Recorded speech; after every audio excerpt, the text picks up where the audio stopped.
İrem. Bu daha iyi. Merhaba arkadaşlar. Beni anladınız mı?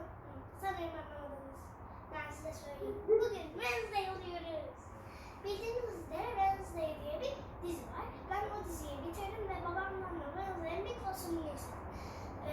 Ve bu kostümü ben heyecandan açmak istedim ama annem YouTube videosu çekelim dedi. O yüzden ben de şimdi YouTube videosuna başladım. Evet, Wednesday kıyafetlerimiz burada. Hemen çıkartıp göstereyim sizlere. Birincisi böyle bir çanta. Siyah. Evet, Wednesday siyah seviyorum. İkincisi böyle bir kolye. Bunu hediye olarak vermişler. Bunu en son göstereceğim. Burada eldiven var. Açayım.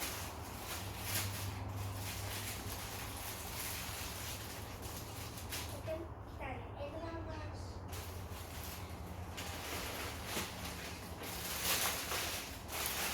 Burada periyumuz var.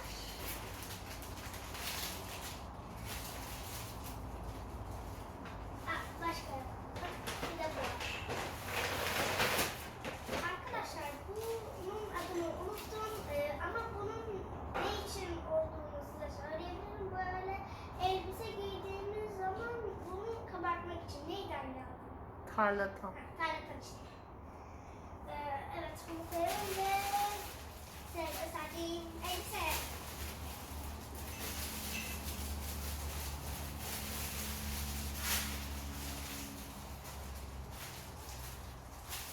O kadar büyük ki.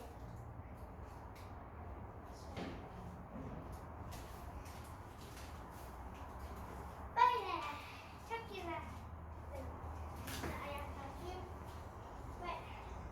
Arkadaşlar hazırsanız giyiyorum.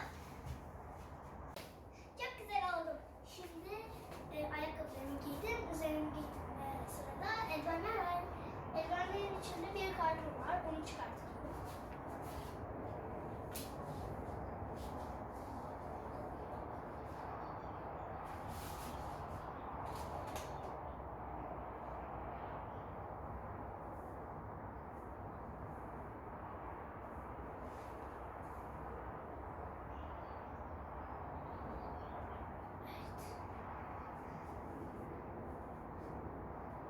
Evet.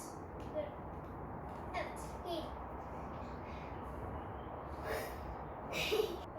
Ne kaldı? Şimdi ne giysem ya? Evet. Oldu. Şimdi tam oldu. Evet. Şimdi elbisemi taktım. Çantamı taktım. Saçımı taktım. Şimdi zam zamanı.